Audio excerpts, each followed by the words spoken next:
आज हम बात करेंगे उसी पेन के बारे में जो ना सिर्फ आपकी बैक को इफेक्ट करता है बल्कि आपकी लेग्स में भी ट्रेवल करता है। और मैं आपको बताने वाला हूं कुछ ऐसी प्रोफेशनल एक्सरसाइजेज जो आपको सिर्फ 10 मिनट में इस दर्द से रिलीफ दे सकती हैं और आपकी बैक को थैंक यू बोलने पर मजबूर कर सकती हैं।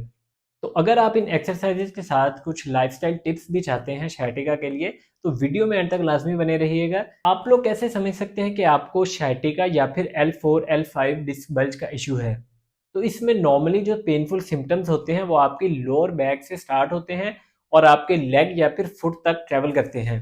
अगर आपको सुनपन या फिर टिंगलिंग जैसी सेंसेशन आपकी लेग में या फिर फुट में फील होती है तो ये भी एक साइन हो सकता है।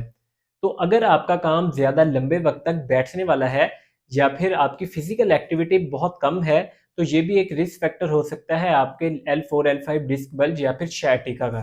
ये पेन कभी तो सीवियर तो कभी सडन आता है और आपको ऐसे फील होता है जैसे आपकी बैक पर कोई कॉन्टिन्यूस प्रेशर डाल रहा हो। तो अगर आपको बैक अपनी ये कर्व करके बैठने की आदत है या फिर आपको घूमने वाली चेयर पर बैठने की आदत है तो it's a party time for your disc bulge और sciatica। आसान लफ्ज़ों में sciatica या फिर डिस्क बल्ज आपकी जो स्पाइन है उसके बिटवीन एक डिस्क होती है, उसके बल्ज की वजह से होता है और वो डिस्क बल्ज जब नर्व्स को इरिटेट करता है तो ये पेन स्टार्ट हो जाता है। बैक पेन के साथ ज़िंदगी ऐसे हो जाती है जैसे कि नेटफ्लिक्स बफरिंग कर रहा हो, यानी कि फ्रस्ट्रेटिंग और स्टक। तो जो एक्सरसाइजेज हम अभी परफॉर्म करने वाले हैं ये वो तमाम एक्सरसाइजेज हैं जो मैं अपने sciatica के हर पेशेंट को लाजमी करवाता हूँ और इसके ऑलमोस्ट 80 टू 90% पॉजिटिव रिजल्ट्स ही मिलते हैं। तो सबसे पहली एक्सरसाइज है pelvic tilts. Pelvic tilts basically आपके बैक के मसल्स को रिलैक्स करती है और आपके कोर के मसल्स को स्ट्रॉन्ग करती है जिसकी वजह से आपको बैक पेन में हेल्प मिल सकती है। पेल्विक टिल्ट की एक्सरसाइज परफॉर्म करने के लिए आपने इस तरह ज़मीन पर सीधा लेट जाना है और आपने जो अपने दोनों हाथ हैं वो इस तरह पेल्विस को इससे स्टेबलाइज करना है और आपने ये वाली मूवमेंट परफॉर्म करनी है जिसको आप बोलते हैं हिप्स up and हिप्स down, like this, like this. इसमें आप यूं रोटेट करोगे अपनी पेल्विक बोन को इस तरह से। ये आपको दिखने में तो बहुत सिंपल और इजी लगती है बट इसके इफ़ेक्ट्स जो हैं वो बहुत ज़्यादा मैजिकल हैं, लाइक दिस। और आप इसको होल्ड करोगे 5 सेकंड्स के लिए एंड देन अगेन दूसरी तरफ, like this, anterior and posterior pelvic tilt. तो पेल्विक टिल्ट्स के बाद इंतहाई इंपॉर्टेंट एक्सरसाइज है स्पाइनल ट्विस्ट। स्पाइनल ट्विस्ट आपकी स्पाइन की मोबिलिटी को इम्प्रूव करती है और आपकी लोअर बैक और हिप्स को भी स्ट्रेच करती है। जब आप जेंटली अपनी स्पाइन को ट्विस्ट करोगे तो आपको बैक की टाइटनेस फील होगी जो कि आपकी विद दिस एक्सरसाइज इम्प्रूव होगी। तो स्पाइनल ट्विस्ट वाली एक्सरसाइज परफॉर्म करने के लिए आपने यूं लेटकर अपनी दोनों टांगें जो है वो इस तरह बेंड कर लेनी है और दूसरी टांग को आपने इस जगह पर प्लेस करना है। उसके बाद अपने दूसरे हाथ से इस तरह से आपने अपनी जो लेग है उसको पुश करते हुए दूसरी तरफ ले जाना है और आपकी जो अपर बॉडी है वो उसी जगह पर रहेगी और आपकी जो बैक है इस जगह से आपको एक क्रैक की आवाज़ भी आ सकती है और इसमें आपकी जो हिप्स हैं और आपकी बैक है इनमें आपको प्रॉपर स्ट्रेच फील होगा और जैसे आपकी बैक बहुत ज़्यादा स्टिफ थी इससे काफ़ी ज़्यादा रिलैक्स फील होगी, लाइक दिस।